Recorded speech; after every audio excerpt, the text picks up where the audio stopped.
నమస్కారం. ఘంటారావానికి స్వాగతం. ముందుగా ప్రధానాంశాలు. రైతులను కోలుకోలేని దెబ్బతీసిన కృష్ణానది వరద. బీమా నిబంధన చూడకుండా ఆదుకోవాలని వినతి.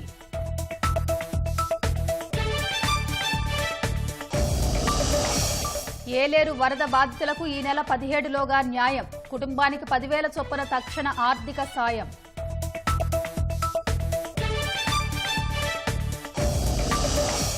ఏపీ సీఎం రిలీఫ్ ఫండ్కు వెల్లువలా సాయం. ప్రజల నుంచి ఈ స్థాయి స్పందన ఊహించలేదన్న సీఎం.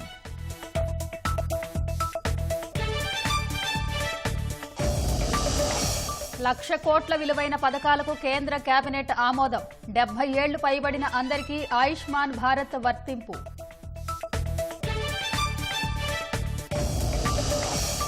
తొలి డిబేట్లో ట్రంప్పై హ్యారిస్దే పైచేయన్న మీడియా. దృఢ విశ్వాసంతో కనిపించారని మెజారిటీ సంస్థల కితాబు.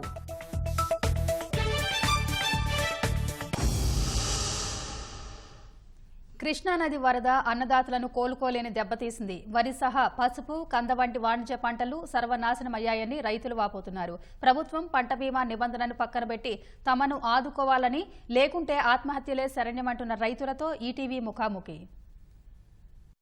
కృష్ణానదికి వరదలు తగ్గినా ఆ నది గాయం చేసింది మాత్రం రైతులని కంటి మీద కునుకు లేకుండా చేస్తుంది. కృష్ణానది పరివాహక ప్రాంతంలో ఉన్న పంట పొలాలను నీరు ముంచెత్తడంతో పంటలు కూడా పూర్తిగా ధ్వంసమయ్యాయి. ప్రస్తుతం మనతో రైతులు ఉన్నారు, వారితో మాట్లాడదాం. ఎంత పసుపు వేసారండి, ఎట్లా ఉంది ఇప్పుడు? నేను 4 ఎకరాలు వేసానండి. మునిగిపోయిందండి మొత్తం. ఎత్తున వచ్చి ఎకరానికి 60,000 దాకా అయినాయండి. కౌలుకు 35,000 అండి. ఈ పంట మొత్తం పొడుగుంది కదా, ఏమైనా పని చేస్తుందా లేదా తర్వాత? ఏం పని చేయదండి అసలు. ఎంత పెట్టుబడి పెట్టారండి? 1,20,000 దాకా అయినాయండి. ఇప్పటికే పిండిలు వేసేసాము, పైపాట్లు అయిపోయినాయి, కౌలు కట్టాము, అన్ని అయిపోయినాయి. మీరు ఎన్ని ఎకరాలు చేశారండి పసుపు? ఎకరం పసుపు వేసాం. పసుపు అయితే మునిగిపోయింది. చెరుకేసాము, ఊరేసాం, మొత్తం నాశనం అయిపోయింది. రాసుకెళ్లారా ఎవరన్నా పంట పోయిందని వచ్చి అధికారులు? రాసుకెళ్ళారు. ఇప్పుడు ఎంత నష్టం వచ్చి ఉంటుంది మీకు? 1,00,000 వచ్చింది. మీరు ఎంత వేసారండి పసుపు? ఇప్పుడు ఎంత నష్టం వచ్చి ఉంటుంది? నేను ఎకరం వేసాను. ₹1,00,000 పెట్టుబడి అయిపోయింది, పాడైపోయింది, ఎట్ట అయిపోయింది. ఎన్ని రోజులు ఉన్నాయి ఇట్లాగే చాలలో నీళ్లు ఈ రకంగా పడిపోయింది ఇదంతా? వరద ఒడి నడిచేపటికి పడిపోయింది. ఈ నెలకి ఇట సైడ్ పిలకలు వచ్చాయి, పెట్టుబడి అంతా అయిపోయింది. ఈ పనికి రాదు. ఇప్పుడు ఏంటండి పరిస్థితి ఇప్పుడు మీ పసుపు రైతులది? ఇంకా ఇది చేసేది ఏమి లేదు. గవర్నమెంట్ ఏదైనా ఆదుకుంటే మాకు ఉపయోగం. మరి మనం చేసేది ఏమి లేదు, మాకు దారి లేదు. రైతులు కౌలు తీయమంటే కౌలు తీరు. ఏదన్నా పైరు వేసుకున్నా కౌలు కట్టాల్సిందే. బయట అప్పులు తెచ్చి ఇది తెచ్చి పెట్టుకున్నాం. గవర్నమెంట్ ఏమైనా సహకరిస్తే మేము ఏదన్నా కొద్ది అది మళ్ళీ వ్యవసాయానికి మళ్ళీ పెట్టుకోగలిగే ఇది ఉంటుంది మాకు. లేకపోతే లేదు సార్. ఏ పంట వేసారండి, ఎట్లా ఉంది ఇప్పుడు? కంద పంట వేసామండి. ఇది ప్రస్తుతం ఒక 90 రోజులు దశలో ఉంది. ఈ టైంలో ఈ వరద రావటం మనకి ఇబ్బందికరంగా పంట ఎందుకు పనికి రాకుండా పాడైపోయింది. దీనికి విత్తనం కాస్ట్ కానీ కౌలు కానీ ఖర్చులతో ఏదైనా కానీ 3,50,000 ఒక ఎకరానికి ఖర్చు అవుతుంది కందకి. మంచి టైంలో మనకి వరద వలన ఇబ్బంది పడిపోతుంది. మొక్కలన్నీ మాడిపోయినట్టు ఉన్నాయండి. ఇప్పుడు మళ్ళీ ఏమి తిరిగి బతికే అవకాశం లేదా? అసలు ఏం బతకమండి. మొదలు కూడా కుళ్ళిపోయింది. చూడండి, కనపడుతుంది మనకి. ఏమీ పనికిరాదండి. ఇది ఎకరానికి వచ్చి 3 నుంచి 3,00,000 ఖర్చు అయింది. రైతు బాగా సంక్షోభంలోకి కూరుకుపోయాడు. కాబట్టి ప్రభుత్వం ఏదైనా ఇన్సూరెన్స్ కానీ ఇన్పుట్ సబ్సిడీ కానీ అందించి రైతుని ఆదుకుంటే తప్పితే రైతు బతికే పరిస్థితి లేదు. ప్రధానమంత్రి ఫసల్ బీమాకి సంబంధించి గతంలో ఏదైతే ప్రభుత్వ వాటా కింద చెల్లించాల్సిందో చెల్లించలేదు. దీనివల్ల చాలామంది రైతులు ఈ డబ్బులు అనేవి కొంత కోల్పోతున్నారు అని ఇటీవల కేంద్ర మంత్రి ప్రకటించారు. దీని ప్రకారం చూసుకుంటే చాలామంది రైతులకి ఈ నష్టపరిహారం అనేది అందే పరిస్థితి కనబడతల్లా. ఏంటి మరి పరిస్థితి? దీనికల్లా ఒకటే అండి. ఇప్పుడు మా కృష్ణానది పరివాహక ప్రాంతంలో ఏంటంటే సర్వే నెంబర్ ఆధారంగా ఇన్సూరెన్స్ కట్టాలండి. ఎందుకంటే ఎప్పుడు ఏ పైరు ఉంటుందో, ఏ పైరు వేసి ఈ క్రాప్ చేసి అయ్యే సమయానికి ముందుగా వరద వచ్చిందండి. అదే కనుక ఈ క్రాప్ అంతా అయిపోయి ఇన్సూరెన్స్ కట్టిన తర్వాత వరద వచ్చినట్టే రైతుకు ఉపయోగం ఉండేది. కానీ ఇది ముందు ఈ క్రాప్ అయినా ఇంకా అవ్వలేదు, అయిపోయే స్టేజీలో వరద వచ్చిందండి. కాబట్టి దీనివల్ల నా ఇన్సూరెన్స్ కట్టకపోవడం వల్ల నష్టపోయేది రైతు. కాబట్టి ఏంటంటే కృష్ణానది పరివాహక ప్రాంతంలో సర్వే నెంబర్ ఆధారంగా ఇన్సూరెన్స్ కట్టినట్లయితే నష్టపరిహారం ఇవ్వడానికి ప్రభుత్వానికి అవకాశం ఉంటుంది. కాబట్టి ఇకనైనా కానీ సర్వే నెంబర్ ఆధారంగా ఇన్సూరెన్స్ చేసుకోవాలని చెప్పి మేము కోరుకుంటా ఉన్నామండి. ఈ వరద అనేది ఎన్ని రోజులు ఉందండి? 7 రోజుల నుంచి ఉందండి. రైతే రాజు అంటాం. రైతే ఇవాళ కూలివాడు అయిపోయాడు. రైతు ఎందుకు పనికి రాకుండా అయిపోయారు. ఈ గవర్నమెంట్ల వల్లనే తప్పు వచ్చేసింది. గవర్నమెంట్లు మెయిన్ వాళ్ళు కనీసం వాళ్ళ లాభాలు వాళ్ళ సొంతాలు వాళ్ళ వ్యవహారాలు తప్పితే రైతును పట్టించుకునేవాళ్ళు లేడు. ప్రస్తుతం మనతో రైతు సంఘాల నేతలు కూడా ఉన్నారు, వారితో మాట్లాడదాం. కేంద్ర బృందం పర్యటించింది, ఏం చెప్పారండి వాళ్ళకి? మేము నిర్ణయించింది ఏంటంటే కృష్ణా జిల్లాలో మొత్తం రకరకాల పంటలు పండిస్తే రైతులు కీలకంగా ఉన్నారు. అందులో కౌలు రైతులు ప్రధానమైన భూమికి పోషిస్తూ ఉన్నారు. కంద, పసుపు, అరటి, వరి, అదేవిధంగా ఇతర చెరుకు లాంటి కమర్షియల్ పంటలు, ఆహార పంటలు, వాణిజ్య పంటలు, కూరగాయల పంటలు కూడా పండిస్తున్న రైతులు ఉన్నారు. ఈ ఖరీఫ్ సీజన్లో ఇప్పుడు బుడమేరు కానీ కృష్ణానది వల్ల కూడా తీవ్ర నష్టం జరిగింది. ఇప్పటికే ఎకరానికి 25,000 నుంచి 30,000 రూపాయలకు పెట్టుబడి పెట్టారు. అదే కంద, పసుపుకు అయితే ₹1,00,000 పెట్టుబడి పెట్టారు. మేము అడిగిన మొట్టమొదటి అంశము సర్వే నెంబర్ ఆధారంగా పరిగణలో తీసుకొని రాష్ట్ర ప్రభుత్వం ఆహార పంటలకైతే 50,000, వాణిజ్య పంటలకైతే ₹1,00,000, ఉద్యానవన పంటలకైతే ₹75,000 చొప్పున కాంపన్సేషన్ చెల్లించి రైతులను ఆదుకోవాలని కోరాం. రెండోది, ఈ ఖరీఫ్ సీజన్లోనే తీసుకున్నటువంటి బ్యాంకు రుణాలు అవుతున్నాయో వాటిని మాఫీ చేయాలని అడుగుతున్నాం. రీషెడ్యూల్ చేయడం కాదు, రీషెడ్యూల్ అంటే మళ్ళీ తిరిగి కట్టాల్సి వచ్చింది. మూడోది, కౌలు రైతులకి గుర్తింపు కార్డులు ఉంటే రుణం ఇస్తారు, కానీ రుణం ఇచ్చే పరిస్థితి లేదు. కాబట్టి కౌలు రైతులకి ప్రత్యేకంగా ఆర్థిక సహకారాన్ని ఈ ప్రభుత్వం అందించి ఆదుకోవాలని చెప్పేసి డిమాండ్ చేశాం. మూడోది, ఇప్పటికే ఈ క్రాప్ బుకింగ్ అయింది, పంటల బీమా పథకం ఈ సంవత్సరం వర్తించుదో లేదో ప్రభుత్వం ఇంతవరకు డిక్లేర్ చేయలేదు. కాబట్టి మానవతా దృక్పథంతో రైతుల యొక్క సమస్యలను పరిగణలో తీసుకొని రాష్ట్ర ప్రభుత్వం ఈ క్రాప్ బుకింగ్ చేసినా చేయకపోయినా నష్టపోయిన పంటలన్నింటినీ బీమా చేసినట్టుగా భావించి పరిహారాన్ని రైతాంగానికి ఇచ్చి ఆదుకోవాలని చెప్పేసి మేము ప్రభుత్వానికి విన్నవించడం జరిగింది. వాళ్ళు శ్రద్ధగా విన్నారు, మేము పరిశీలిస్తామని చెప్పి హామీ ఇవ్వడం జరిగింది. దీన్ని పరిగణలో తీసుకొని భవిష్యత్తులో ప్రభుత్వం న్యాయం చేసే వరకు కూడా మేము వివిధ రూపాల్లో ప్రభుత్వం మీద ఒత్తిడి తీసుకొచ్చే దానికోసం మా సంఘాలుగా మేము ప్రయత్నం చేస్తూనే ఉంటాం. మొత్తంగా ఈ కృష్ణానదికి వచ్చిన వరదలు రైతుల్ని కంటతడి పెట్టిన పరిస్థితి కనిపిస్తోంది. ఆరుగాలం కష్టపడి పండించిన పంట నేలపాలవడంతో రైతులు ఆందోళన వ్యక్తం చేస్తున్నారు. కెమెరామెన్ నరేష్తో శ్రీనివాస్, ఈటీవీ న్యూస్, కృష్ణా జిల్లా. ఏలేరు వరద బాధితులకు ఈ నెల 17లోగా న్యాయం చేస్తామని సీఎం చంద్రబాబు భరోసా ఇచ్చారు. నేట మునిగిన పంటలు తిరిగి కోలుకునేలా ఉంటే ఉచితంగా ఎరువులు అందిస్తామని ప్రకటించారు. ముంపు బాధితులు దుస్తులు, వంట సామాగ్రి కొనుక్కునేందుకు ₹10,000 ఇస్తామని వెల్లడించారు. కాకినాడ జిల్లా ఏలేరు వరద బాధిత ప్రాంతాల్ని పరిశీలించిన ముఖ్యమంత్రి బాధితులకు ప్రభుత్వం తరపున ఆర్థిక సాయం ప్రకటించారు. కిర్లంపూడి మండలం రాజుపాలెంలో వరద పరిస్థితిని పరిశీలించారు. ఏలేరు కాల్వకు గండిపడిన ప్రాంతాన్ని వీక్షించారు. జేసీబీ ఎక్కి ఎస్సీపేటలో పర్యటించారు.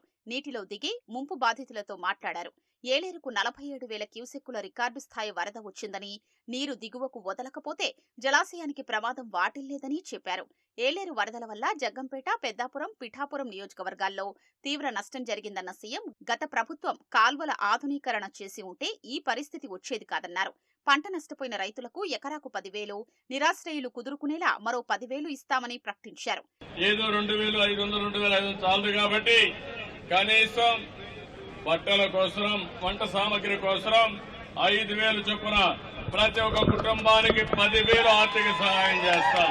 మగవాళ్ళకు కానీ ఆడవాళ్ళకు కానీ అందరికీ బట్టలు కూడా సరఫరా చేయమన్నా. మీ ఇండ్లన్నీ కానీ దెబ్బతింటే పూర్తిగా కొత్త ఇండ్లు కట్టించే బాధ్యత మేము తీసుకుంటాం. అంతవరకు నష్టపరిహారం కూడా ఇచ్చి మిమ్మల్ని ఆదుకుంటాం. ఎవరైనా తోపుడు బండ్లు ఉంటే 10,000, 15,000 ఖర్చు పెట్టి కొత్త బండ్లు పూర్తి ఖర్చుతో, అది కూడా ఆధునికమైన బండ్లని మీకు ఇప్పించే బాధ్యత మాది.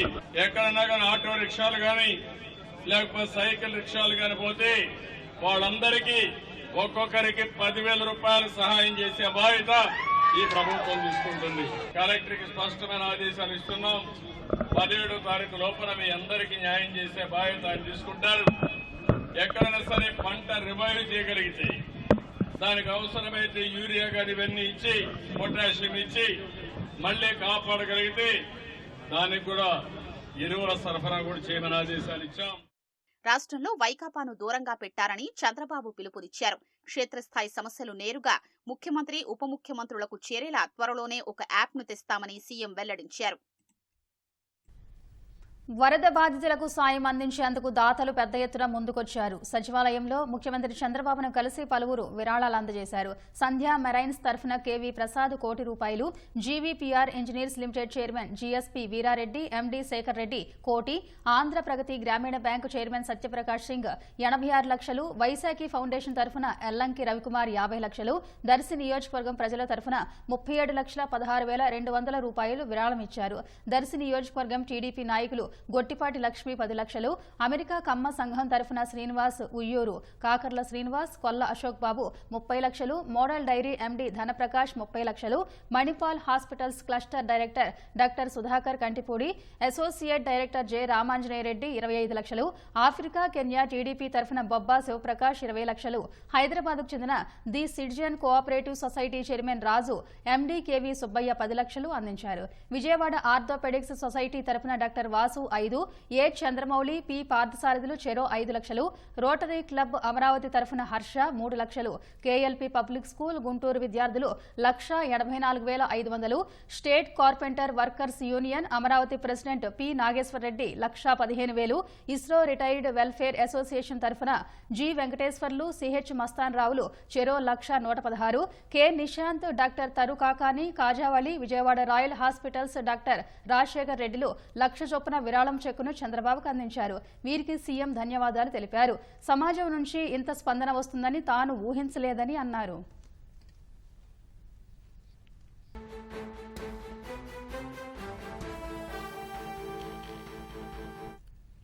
తాజా అంశాన్ని చూస్తున్నాం. విజయనగరం జిల్లాలో మంత్రి సంధ్యారాణి ఎస్కాట్ వాహనానికి ప్రమాదం జరిగింది. మంత్రి ఎస్కాట్ వాహనాన్ని మరో వ్యాను ఢీకొట్టింది.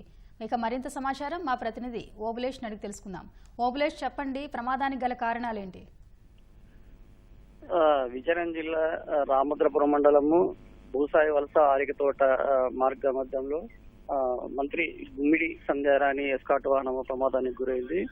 ఈ మెంటాడ సాలూరు నుంచి తన స్వగృహము సాలూరు నుంచి మెంటాడ పర్యటనకు మంత్రి వెళ్తుండగా ఈ ప్రమాదం చోటు చేసుకుంది. ప్రమాదంలో జాతీయ రహదారిపై ఎదురుగా వస్తున్న వ్యాను మంత్రి ఎస్కాట్ వాహనాన్ని ఢీకొనడంతో ఈ ప్రమాదం చోటు చేసుకుంది. ఈ ప్రమాదంలో ఎస్కాట్ వాహనంలోని 4 భద్రతో పాటు ఆ వ్యాన్ లోని మరో 3 రైతులు త్రినాథ్, గౌరమ్మ, సీమమ్మ కూడా గాయపడ్డారు. అంటే ఎస్కాట్ వాహనంలోని 4 భద్రతా సిబ్బందికి తీవ్ర గాయాలు కాగా ఆ వ్యాన్ లో ప్రయాణిస్తున్న 3రికి కూడా స్వల్ప గాయాలు అయ్యాయి. వీరిని ఆ వ్యాన్ లో ప్రమాదానికి గురైన వారిని బాడంగి ప్రభుత్వ ఆసుపత్రికి, అదేవిధంగా మంత్రి ఎస్కాట్ వాహనంలోని భద్రతా సిబ్బందిని విజయనగరంలోని తిరుమల ఆసుపత్రికి చికిత్స కోసం తరలించారు. ఈ భద్రతా సిబ్బంది 4 కూడా తీవ్ర గాయాలు కావడంతో మంత్రి వారితో పాటు మంత్రి కూడా స్వయంగా తిరుమల ఆసుపత్రికి చేరుకొని వారిని పరామర్శించి వారి మెరుగైన వైద్య సేవల కోసం డాక్టర్ తో మాట్లాడి వారి వైద్య చికిత్సలను మంత్రి స్వయంగా సంధ్యారాణి పర్యవేక్షిస్తున్నారు. అంటే ఈ ప్రమాదం వ్యాను డ్రైవరు మద్యం సేవించి వాహనాన్ని నడపడంతో ప్రమాదం చోటు చేసుకుందని చెప్పేసి మంత్రి చెప్తున్నారు. మా వ్యాను డ్రైవరు మద్యం సేవించి వేగంగా దూసుకురావడంతో ఈ తన వాహనం ముందున్న ఎస్కాట్ వాహనాన్ని బలంగా ఢీకొట్టిందని, మరి కొంత దూరం వెళ్ళింటే తన వాహనం కూడా ప్రమాదానికి గురేదని చెప్పేసి మంత్రి సంధ్యారాణి చెప్తున్నారు. ధన్యవాదాలు ఓబులేష్.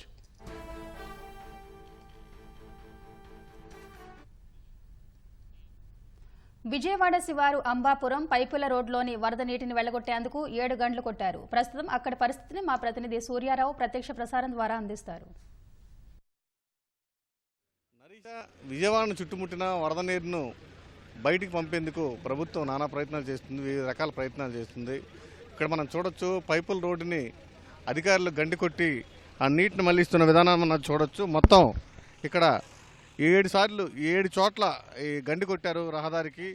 ఇది మైలవరం నుంచి విజయవాడకి వెళ్ళే ప్రధాన రహదారి. అలాగే జక్కంపూడి కాలనీ, వైఎస్ఆర్ కాలనీ, శనుమూల వెంకట్రావు బ్రిడ్జికి వెళ్ళే ప్రాంతాలను ఇది అనుసంధానం చేస్తుంది ఈ రోడ్డు.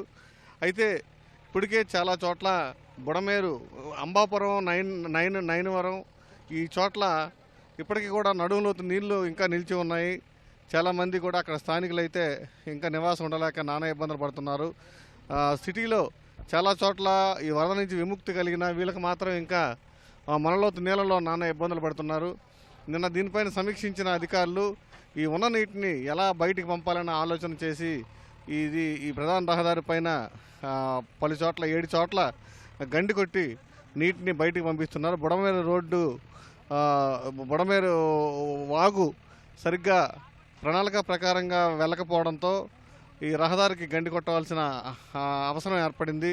అందుకే నిన్న సాయంత్రం నుంచి కూడా ఈ బుడమేరు దారి మళ్లించే ప్రయత్నాలు చూడొచ్చు మనం. ఈ గండి పడిన ప్రాంతంలో నుంచే స్థానికులు కొంతమంది రాకపోకలు సాగిస్తున్నారు. వీళ్ళకి ఇబ్బందికరం అయినప్పటికీ విధులేని పరిస్థితుల్లో బుడమేరును దారి మళ్లించడానికి, బుడమేరుని కిందకి పంపడానికి చేసే ప్రయత్నం ఇది.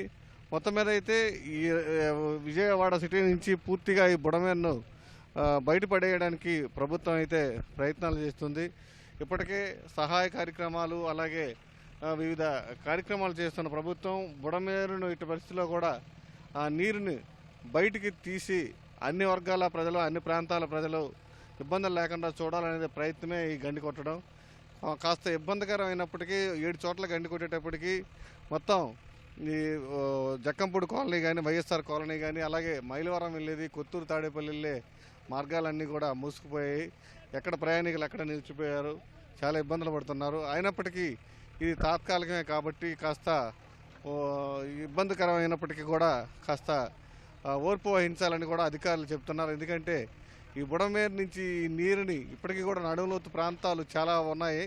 వీటి నుంచి నీటిని విముక్తి చేయాలనేది తమ ప్రయత్నం. అందుకే ఈ విధంగా చేశామని కూడా నిన్న చెప్తున్నారు. నిన్న అయితే అధికార ప్రణాళికయుతంగా వ్యవహరించి ఈ గండి కొట్టే కార్యక్రమాన్ని చేపట్టారు. ప్రస్తుతం మనం చూడొచ్చు ఈ గండి కొట్టే ప్రాంతం నుంచి కూడా నీరు ఎంత స్పీడ్గా కిందకు వెళ్తుందో. ఈ నీరుని మళ్లించడం ద్వారా ఈ వరద నీటిని బుడమేరు నుంచి పూర్తిగా సిటీ నుంచి తరిమేయాలనేది ప్రభుత్వ లక్ష్యం. ఈ దిశగానే ప్రభుత్వం చర్యలు చేపట్టింది. ఇది ఇక్కడ తాజా పరిస్థితి. కెమెరామెన్ గోపితో Surya, ET news, Vijayawada water studio. Visakha జిల్లా భీమిలి బీచ్ వద్ద వైసీపీ నేత విజయసాయిరెడ్డి కుమార్తె నేహారెడ్డి అక్రమ నిర్మాణాల కూల్చివేతకు అయిన ఖర్చును ఆమె నుంచే రాబట్టాలని ప్రభుత్వానికి హైకోర్టు సూచించింది. జనసేన కార్పొరేటర్ మూర్తి యాదవ్ దాఖలు చేసిన పిల్పై హైకోర్టు విచారణ జరిపింది. నేహారెడ్డి నిర్మించిన ప్రహరీ గోడలో కొంత భాగాన్ని కూల్చామని జీవీఎంసీ తరఫు న్యాయవాది కోర్టుకు తెలిపారు. ఖర్చులు ఎవరు భరించారని ఈ సందర్భంగా న్యాయస్థానం ప్రశ్నించగా జీవీఎంసీ ఖర్చులతోనే కూల్చామని న్యాయవాది కోర్టుకు తెలిపారు. మిగిలిన నిర్మాణాలపై ఎలాంటి చర్యలు తీసుకున్నారని హైకోర్టు ప్రశ్నించింది. భీమిలి బీచ్ వద్ద కొన్ని పాత నిర్మాణాలున్నాయని 3 రోజుల్లో సమాధానం ఇవ్వాలంటూ సంబంధిత యజమానులకు నోటీసులు పంపామని న్యాయస్థానం దృష్టికి తెచ్చారు. ఖర్చయిన బిల్లులను కోర్టుకు సమర్పించాలని హైకోర్టు ఆదేశాలిచ్చింది. తదుపరి విచారణను వచ్చే నెల 18కి వాయిదా వేసింది. నగరాలు, పట్టణాల్లో అనధికారికంగా ఏర్పాటు చేసిన హోర్డింగులు, ఫ్లెక్సీలు, కటౌట్లను తొలగించాల్సిన బాధ్యత అధికారులదేనని హైకోర్టు స్పష్టం చేసింది. ఎక్కడ పడితే అక్కడ ఫ్లెక్సీలను వేలాడదీసి రోడ్లపై రాకపోకలకు అసౌకర్యం కల్పిస్తున్నారని కోర్టు వ్యాఖ్యానించింది. రాజకీయ పార్టీ నేతలే కాక ప్రైవేటు వ్యక్తులు ఇష్టానుసారంగా వీటిని ఏర్పాటు చేస్తున్నారని పేర్కొంది. విచ్చలవిడిగా ఏర్పాటు చేసిన హోర్డింగులు, బ్యానర్ల విషయంలో అధికారులు ఏం చేస్తున్నారని ప్రశ్నించింది. రాష్ట్రంలోని అన్ని మున్సిపాలిటీలు, మున్సిపల్ కార్పొరేషన్ల వివరాలు ఇవ్వాలని ప్రభుత్వాన్ని ఆదేశించింది. ఆ సమాచారం అందాక చట్టవిరుద్ధంగా ఏర్పాటు చేసిన వాటిపై ఏం చర్యలు తీసుకున్నారో వివరణ కోరతామంది. ఈ వ్యాజ్యంలో కోర్టుకు సహాయకులుగా వాదనలు వినిపించేందుకు అమికస్ క్యూరీగా న్యాయవాది వివేక్ చంద్రశేఖర్ను నియమించింది. హైకోర్టు ప్రధాన న్యాయమూర్తి జస్టిస్ ధీరజ్ సింగ్ ఠాకూర్, జస్టిస్ చీమలపాటి రవితో కూడిన ధర్మాసనం ఈ మేరకు ఉత్తర్వులు జారీ చేసింది. విచక్షణ రహితంగా ఏర్పాటు చేసిన హోర్డింగులు, బ్యానర్లను తొలగించడంలో అధికారులు విఫలమయ్యారని డాక్టర్ ఏ ఈశ్వర్ రెడ్డి 2018లో ప్రజాహిత వ్యాజ్యం దాఖలు చేశారు. దీనిపై న్యాయస్థానం విచారణ జరిపింది. రాజమహేంద్రవరం శివారు అభయారణ్యంలో తిష్టవేసి జనాల్ని భయానకు గురిచేస్తున్న చిరుతపులి ఎంతకీ చిక్కడం లేదు. సాధారణ డ్రోన్తో చిరుత జాడ కోసం ప్రయత్నించిన అధికారులు బెంగళూరు నుంచి థర్మల్ డ్రోన్ రప్పిస్తున్నారు. ఈ డ్రోన్ పగలు, రాత్రి అడవుపై తిరుగుతూ చిరుతను కనిపే అవకాశం ఉంది. మరోవైపు పులిని తొందరగా పట్టుకోవాలని దివాన్ చెరువు సమీప ప్రాంతాల ప్రజలు కోరుతున్నారు. భయంతో అటవీ ప్రాంతాల్లోకి వెళ్లటం లేదని పశువుల కాపరులు ఆవేదన వ్యక్తం చేస్తున్నారు.